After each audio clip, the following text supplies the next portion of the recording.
स्वागत में राहुल ओझा आपके साथ। पूर्वी चंपारण से बड़ी खबर है, जहां पुलिस ने कुल 94 लाख रुपए कैश जब्त किए हैं। रक्सौल के नागा रोड में पुलिस ने एक व्यवसायी के घर से कैश बरामद किए हैं।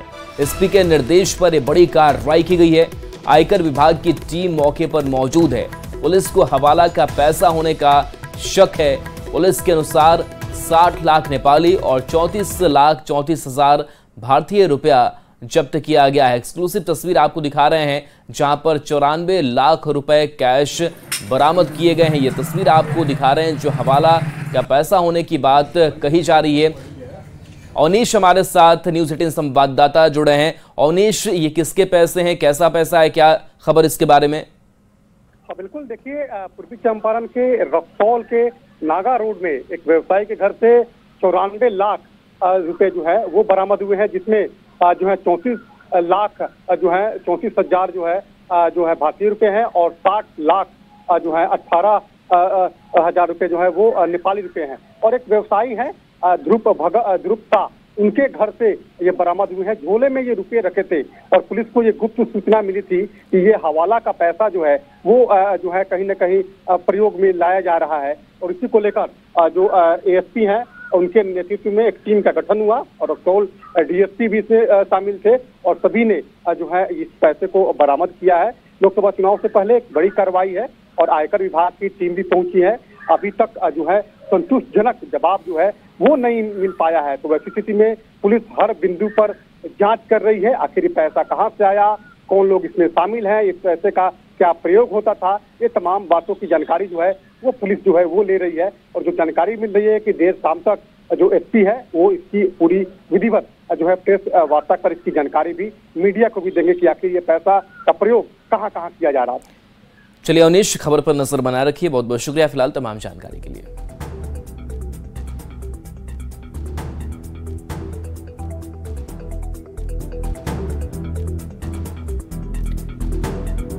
तो देखिए, आयकर विभाग की टीम मौके पर भी पहुंची हुई है और इस बारे में पता किया जा रहा है कि आखिर ये पैसे किसके हैं, कहां इसे खपाया जाना था, और एक एक बिंदु पर जांच कर रही है। हालांकि माना यह जा रहा है कि शाम तक पुलिस कुछ बड़ा खुलासा कर सकती है। 60 लाख रुपए नेपाली करेंसी जब्त किए गए हैं, तो 34,34,000 भारतीय रुपए जब्त किए गए हैं। एक व्यवसायी के यहां से इतने सारे कैश की बरामदगी हुई है। आयकर विभाग की टीम मौके पर पहुंची है और मामले की गहनता से तफ्तीश की जा रही है। और बता दें कि पुलिस को हवाला का पैसा होने का शक है और इस एंगल से भी जांच की जा रही है।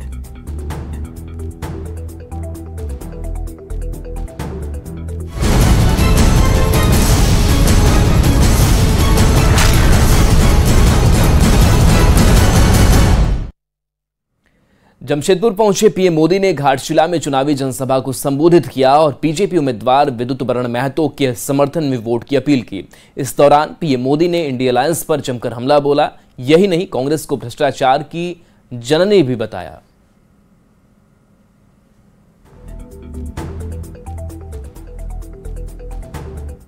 जरा पूरी ताकत से मुझे बताइए, जमशेदपुर के लोग, पूरा देश आपको सुनेगा।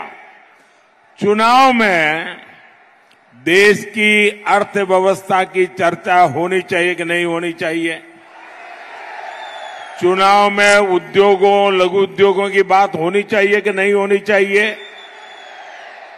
चुनाव में राष्ट्रीय सुरक्षा की बात होनी चाहिए कि नहीं होनी चाहिए? चुनाव में कृषि और वन उपज की बात होनी चाहिए कि नहीं होनी चाहिए? चुनाव में युवाओं के लिए बनते नए अवसरों की बात होनी चाहिए या नहीं होनी चाहिए? चुनाव में हाईवेज, एक्सप्रेसवेज और इंफ्रास्ट्रक्चर पर बात होनी चाहिए कि नहीं होनी चाहिए? लेकिन कांग्रेस वाले जामुमा वालों को इन सब से कोई मतलब ही नहीं है। इन्हें विकास का क ख ग ग भी मालूम नहीं है। कांग्रेस, जामुमो और आरजेडी जैसी पार्टियों ने हमारे झारखंड को हर मौके पर लूटा है और कांग्रेस भ्रष्टाचार की जननी है। लोकसभा चुनाव के छठे चरण के चुनाव प्रचार के लिए प्रधानमंत्री नरेंद्र मोदी झारखंड के बाद पश्चिम बंगाल के पुरुलिया में जनसभा को संबोधित किया।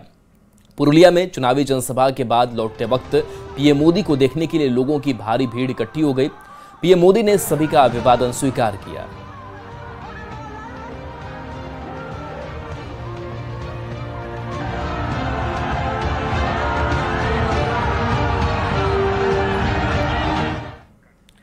लोकसभा चुनाव को लेकर रांची के मतदाताओं में उत्साह चरम पर है। लोकतंत्र में अलग अलग राय और विचारों की खूबसूरती के बीच रांची का एक गांव इन दिनों चर्चा में है। आखिर क्यों, इस रिपोर्ट में देखिए।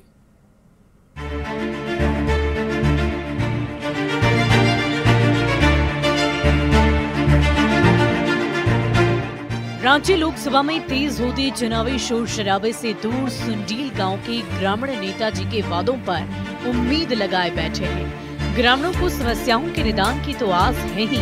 अयोध्या में राम मंदिर के निर्माण के साथ साथ पीएम मोदी के लगातार रांची दौरे और उनकी गारंटी ने इस गांव को अपना मुरीद बना लिया है। हम इस समय रांची के सुंडील पंचायत के सुंडील गांव में हैं और हमारे साथ कुछ लोग हैं। हम उनसे बात करेंगे कि इस बार चुनाव को लेकर जो माहौल है, माहौल क्या, महिलाएं क्या सोच रही हैं? हम लोग सोच रहे हैं कि इस बार मोदी को ही देंगे। काहे कि मोदी हम लोग को बहुत ही सहायता किए हैं। महिला को आगे बढ़ने के लिए तरह तरह का योजना मिला है।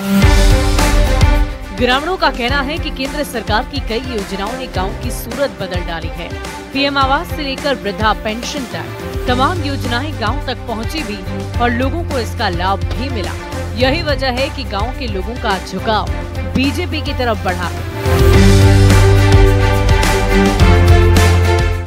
हमको तो मोदी पर भरोसा आ रहा है, क्योंकि वो देश के लिए इतना के लिए कर रहा है, गरीब दुखा के लिए, इसीलिए उन्हीं पर भरोसा है हमको। मोदी में थोड़ा लगता है कि हाँ सबको सहायता दिया है ना, और संभावना है कि आगे भी बढ़ाने का कोशिश कर रहे हैं। गरीब को खाना, इंदिरा आवास तो जान में, फिर वृद्धा पेंशन, विधवा पेंशन, ये सब बन रहा है। तो उम्मीद रखता है कि मोदी को देने से फायदा है। रांची में 25 मई को वोटिंग होनी है। वोटिंग से पहले तमाम पार्टियां प्रचार में जुटी है, तो वहीं जनता ने भी अपना मन बना लिया है। हालांकि प्रधानमंत्री के प्रचार और राम मंदिर निर्माण का मुद्दा चुनावी नतीजों को कहां तक प्रभावित करता है, ये तो आने वाला वक्त ही बताएगा।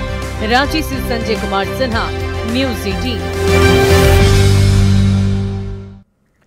लोक गायिका और निर्वाचन आयोग की बिहार आइकॉन मैथिली ठाकुर आज गोपालगंज पहुंची। यहां मिंज स्टेडियम में जिला प्रशासन की ओर से आयोजित मतदाता जागरूकता कार्यक्रम में मैथिली ठाकुर ने लोगों से वोटिंग की अपील की। मैथिली ठाकुर ने यहां मतदाताओं को जागरूक करते हुए 25 मई को मतदान करने की शपथ दिलाई। वहीं सुरीली गीत के जरिए मतदान के लिए गोपालगंज वासियों को प्रेरित किया। मौके पर जिला पदाधिकारी मोहम्मद मकसूद आलम समेत जिला प्रशासन के तमाम अधिकारी मौजूद रहे। चिड़िया करती है बसेरा वो,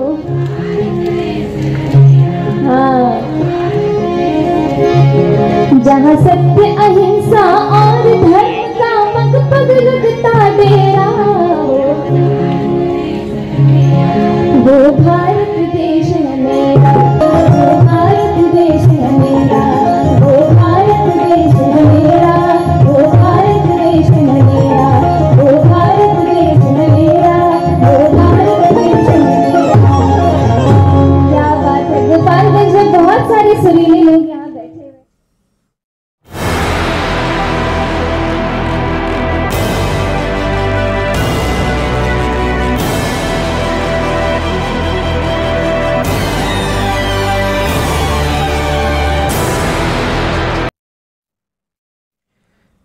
राजधानी पटना सहित बिहार के कई जिलों में तापमान 42 डिग्री के पार पहुंच चुका है। लू को लेकर कई जिलों में ऑरेंज और येलो अलर्ट भी जारी हो चुका है।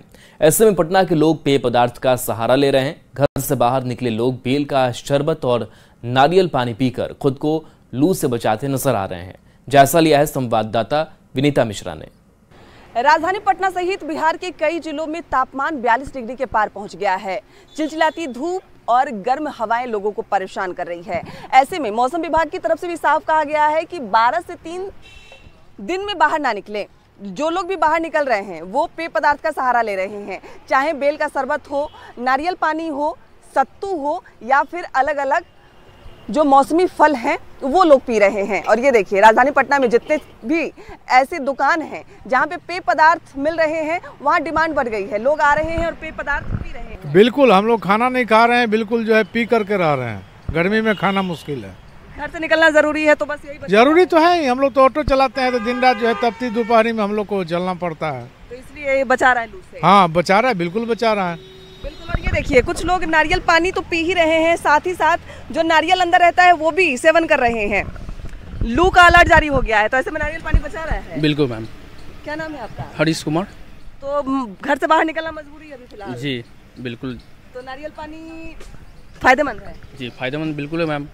भैया गर्मी के मद्देनजर तो बेल की शरबत की खूब डिमांड बढ़ गई। हाँ, बेल के शरबत तो बिकिए रहा है, लेकिन मेरा एगो चीज़ कहना है कि जिसके पास पैसा है वो तो बेल के शरबत या नारियल पानी ये सब चीज़ खा पी रहा है। और आदमी से सबसे गुजारिश है जो कहीं भी 5 आदमी 10 आदमी मिल के पानी का व्यवस्था करे, क्योंकि लू के मद्देनजर ऑरेंज और येलो अलर्ट जारी हो चुका है। ऐसे में पानी अधिक से अधिक पिए, उसके साथ ही साथ जो पेय पदार्थ आप पी सकते हैं वो भी पिए, यही आपको लू से बचाएगा।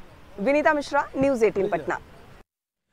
झारखंड में अगले कुछ दिन तक 2 तरीके का मौसम देखने को मिल सकता है। संथाल के कुछ इलाके में जहां भीषण गर्मी का येलो अलर्ट जारी किया गया है, वहीं राज्य के मध्य भागों में तेज हवा और आंधी को लेकर येलो अलर्ट जारी किया गया है। क्या है मौसम विभाग का अनुमान, बता रहे हैं न्यूज़ 18 संवाददाता गौरव झा।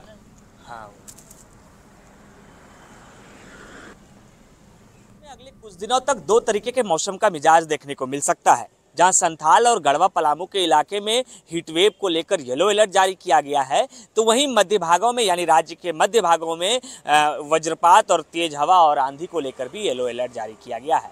मौसम विभाग की माने तो जिस तरीके से मौसम में फेरबदल देखने को मिला है, अगले कुछ दिनों तक रांची का मौसम तो सुहाना रह सकता है, लेकिन संथाल के जिले जिसमें से गोड्डा, पाकुड़, साहेबगंज, जामताड़ा शामिल हैं, इसके अलावा गिरिडीह और पलामू के कुछ क्षेत्रों में आज और कल 2 दिनों में हीटवेव चलने की आशंका जाहिर की गई है। मौसम विभाग की माने तो कल भी राज्य का सबसे अधिक तापमान जो था वो गढ़वा जिले का था, जहां 42.7 डिग्री टेम्परेचर देखने को मिले थे। लेकिन रांची की बात करें तो रांची का मौसम सुहाना रहने वाला है।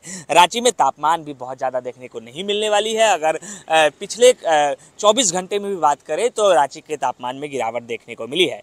मौसम पूर्वानुमान की माने तो ये चीज़ें अगले कुछ दिनों तक देखने को मिलेगी और 24 तारीख तक इसी तरीके से राज्य में कहीं कहीं गर्जन के साथ हल्की बारिश हो सकती है। तो संथाल के क्षेत्रों में इस तरीके से गर्मी देखने को मिल सकती। मिजाज बदला है और मौसम के मिजाज को बदलने के साथ रांची सुहाना हुआ है, लेकिन संथाल के कुछ इलाके में जब हीटवेव की स्थिति है तो निश्चित रूप से लोगों को भी अलर्ट रहने की ज़रूरत है। और जिस इलाके में अधिक गर्मी पड़ रही है वह पेय पदार्थ अधिक सेवन करने की सलाह भी डॉक्टरों ने दे रखी है। गौरव झा, न्यूज़ 18 रांची। कि कई जिले लू की चपेट में हैं। बात सिवान की करें तो यहाँ के लोग भीषण गर्मी से परेशान हैं। खासकर मजदूरों को काफी परेशानी का सामना करना पड़ रहा है। जिले में तापमान 42 डिग्री तक पहुंच गया है। तेज धूप की वजह से सड़कें वीरान हैं। सिवान से ज्यादा जानकारी दे रहे हैं न्यूज़ 18 संवाददाता मृत्युंजय सिंह।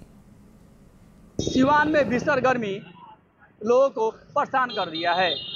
तेज धूप और गर्म हवा लोगों की परेशानी का कारण बना हुआ है। यह तस्वीर आप देख सकते हैं जेपी चौक की है, जहां सड़कें वीरान है और लोग, धूप और गर्मी ऐसी है कि लोग पेड़ के नीचे आराम करें। आप देख सकते हैं तस्वीर, ये नज़ारा दिन की है। चूँकि धूप और गर्मी काफ़ी है, ऐसे में जो लोग हैं वो पेड़ के छांव का सहारा ले रहे हैं। कुछ लोग जानने की कोशिश, क्या करेंगे? काफ़ी धूप है। हाँ धूप है, काफ़ी धूप है। परेशानी तो होती होगी धूप में? काफ़ी परेशानी होती है। हाँ धूप तो बहुत है, बहुत काफ़ी है। हाँ बहुत परेशानी, गर्मी है। देख सकते हैं ये लोग हैं काफ़ी परेशान हैं और ऐसे में ये लोग जो पेड़ के नीचे छाव है इसमें बैठे हुए हैं, आराम कर रहे हैं। क्या कहेंगे? धूप तो काफ़ी है आज। हाँ धूप तो ज़्यादा है। किस तरह की परेशानी हो रही है? बहुत ज़्यादा परेशानी हो रही है। क्या नाम है आपका? बहुत ज़्यादा गर्मी पड़ रहा है, धूप परेशान है हम लोग। कहाँ आराम करते हुए चलते हैं रास्ते। हाँ और क्या करें। बहुत परेशानी समस्या बढ़ गया है। अचानक तापमान में बढ़ोतरी है। सिवान में टेम्परेचर जो है 42 डिग्री तक पहुंच गया है। ऐसे में अब लोगों की मुसीबतें खड़ा हो गई है। अब जब भी आप घर से बाहर निकले तो खुद को सावधानी बरतें, पेय पदार्थ का प्रयोग करें ताकि हीट एंड से बची जा सके। मृत्युंजय सिंह, न्यूज 18 सिवान। गोड्डा में भीषण गर्मी के बीच बिजली गुल होने से लोग काफी परेशान हैं। गुस्साए लोगों ने सड़क पर उतरकर जमकर हंगामा किया। स्थानीय लोगों का कहना है कि 4 दिन हो गए ट्रांसफार्मर खराब हुए, लेकिन कोई निदान नहीं निकल पा रहा।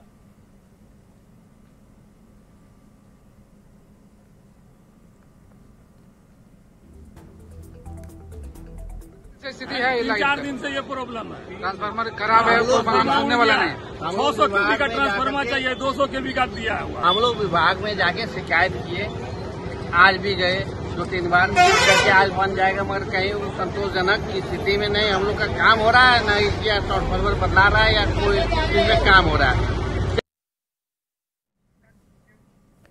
झारखंड में इन दिनों जला देने वाली गर्मी पड़ रही है। इंसान तो इंसान, पशु पक्षी भी भीषण गर्मी से बेहाल नजर आते हैं।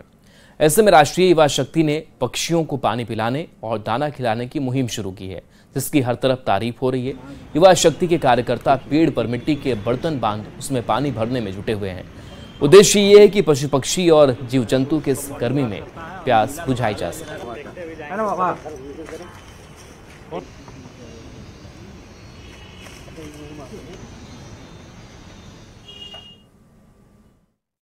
झारखंड में चढ़ते पारा के बाद जब लोगों के हलक सूख रहे हैं, तब अंदाजा लगाइए कि पशु पक्षियों का क्या हाल होगा।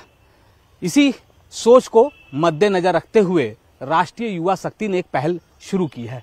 इस वक्त कुछ युवा आपको इस पहाड़ी मंदिर के पास जो पेड़ लगे हुए हैं, या हम कहें कि पीछे जो हरियाली आपको देखने को मिलती है, वहाँ का ये हकीकत है। और आपको हम इसलिए दिखा रहे हैं क्योंकि राष्ट्रीय युवा शक्ति के द्वारा जो पेड़ यहाँ पहले से लगे हुए हैं, उन पर पानी का घड़ा तैयार किया जा रहा है। एक मिट्टी का बर्तन है और उस बर्तन को पेड़ के ऊपर इस तरह से बांधा जा रहा है। भीषण गर्मी है। इंसान तो कुछ अपना व्यवस्था कर पाएगा, लेकिन आज पशु पंछी विलुप्त हो चुका है। हम लोग प्रयास कर रहे हैं। 100 पार कर गए हैं। मोराबादी में पूरा लगाए हुए हैं और काफी जगह पे हम लोग लगाए हुए हैं। जैसे कि इंसान तो पानी की मांग सकता है, कहीं से पी सकता है, पर जानवर जो बोल नहीं सकता, खोज नहीं सकता पानी, उसके लिए हम लोग ये सब कर रहे हैं। बात यह है कि जो बोल नहीं सकते उनके लिए आपको सोचने की जरूरत है, क्योंकि आम लोग तो किसी के घर जाकर पानी मांगकर पी सकते हैं, लेकिन जो पशु पक्षी हैं, खासकर अगर हम जंगल में रहने वाले जीव जंतु की अगर हम बात कर लें, तो उनकी प्यास कौन बुझाएगा। तो एक पहल शुरू हुई है और इस पहल के साथ आपको भी जुड़ने की जरूरत है। रांची के लोगों को जुड़ने की जरूरत है। अगर आप इससे जुड़ेंगे तो पशु पक्षी और जीव जंतु की प्यास बुझाएंगे। कैमरा पर्सन संजीव के साथ अविनाश कुमार, न्यूज 18 रांची। और चलिए ब्रेक का वक्त हो चला है, जल्द वापस आते हैं।